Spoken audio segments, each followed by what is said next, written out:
Welcome back to 5-Star Life. I'm Coach Seth, here to challenge you and coach you to living your 5-star life. And our theme this year is restore, which means to bring back, to repair, to renovate. And research says that we are hardwired. We are designed to be connected in relationships. We were not meant to do life alone, isolated by ourselves. But so many of us actually are more isolated than we want. We long for connection, but we don't have it because of one thing. We don't know how to deal with conflict. So today we're going to dive into one of the most powerful skills that helps you have great relationship, the skill of conflict resolution. This is a skill and this is a process. When I was a junior in high school, I averaged 28 points per basketball game in the first half of the season and living the dream, and then two things happened. My grandmother suddenly passed away and I got injured. And so we went on this 7-game losing streak because emotionally, that pain from losing my grandmother, and then physically, I just wasn't the same person. We weren't the same team.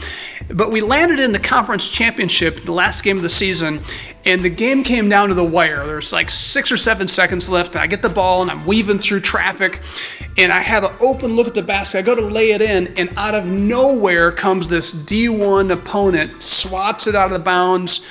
We lose the game. Go into the locker room, and when you're on a losing streak and you lose the championship game, like the vibe is horrible. And the starting forward comes up next to me and just punches the locker and gets this close to my face and starts swearing and yelling like, "Seth, you lost the game. Like, I was wide open. Why didn't you pass to me?" Now, this teammate was actually a good friend of mine. He wasn't a bully. He wasn't, like we talked about in previous lessons, he wasn't being mean on purpose. It sure felt mean. He was just a competitor who hated losing and wanted to win. And so, there's a lot going on in that situation because, if you've ever been in a situation like that where you have the opportunity to win or lose a game, like when you win a game, it's amazing. You feel like a hero, you're the star. But when you lose the game, you've got thousands of people that just watched you lose the game. You feel like a loser. You're embarrassed. You let your team down. You're just kind of caught up in the moment replaying what went wrong. And so when he came and, pounded the locker and stood 6 inches from me, I had two options. I was either going to respond in a reasonable way and try to listen to what he's saying and try to resolve conflict with tact, or I was going to react out of all this emotion, out of all this pent-up frustration. So every time you experience conflict with a friend, a sibling, a parent, or a teacher, you have a couple of options. The first one is to respond in a way that's intentional, designed to actually resolve the conflict. The second option is to react. And I'm telling you that it's not natural to just respond in a practical way to resolve the conflict. See, we are hardwired to react. There's actually biological triggers when we feel threatened. So when my teammate is standing in my face screaming, biologically, the reaction gives me about 3 options. I can fight, I can flee, get out of there, or I can freeze. And so when he's standing in my face yelling at me, there was a part of me that was just like, dude, I'm going to smack this dude to get you off of me. And many of you, you feel threatened when somebody challenges you. You feel threatened when somebody doesn't agree with you. And you want to, you're a quick punch. And the truth is, my teammate was not a physical threat. He was not going to harm me. He was just frustrated, right? The second reaction is to flee. Biologically, literally, our pupils dilate, our muscles constrict. We are starting to look for exit signs. We're looking to get away from danger. And so when he's screaming, part of me was just like, man, get me away from this yelling, get me away from this conflict. And some of you can't handle conflict because you cringe, you look for exit signs, you look to get away, you walk away from the table, you walk out of the classroom, you can't handle conflict because you want to flee.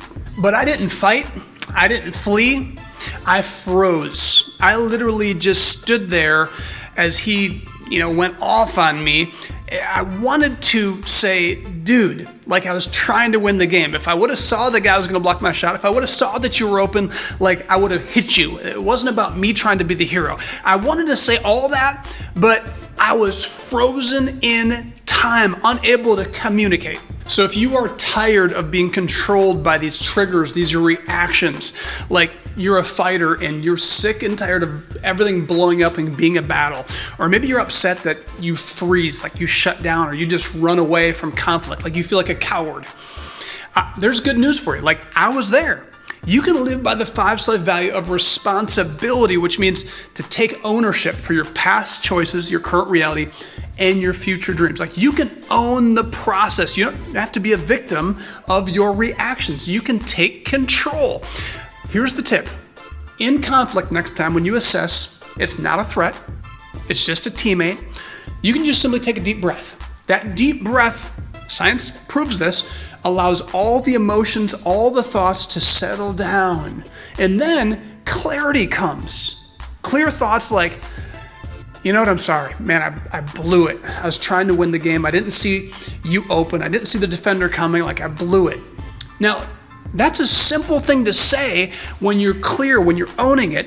And it maybe doesn't change everything, but it's the beginning of the process of resolving conflict, which is the key to having great relationships. Listen, the next time you're in conflict, take a deep breath, take responsibility, take control, and you'll be amazed at how clarity comes, and you'll start to become a master at resolving conflict. Good luck.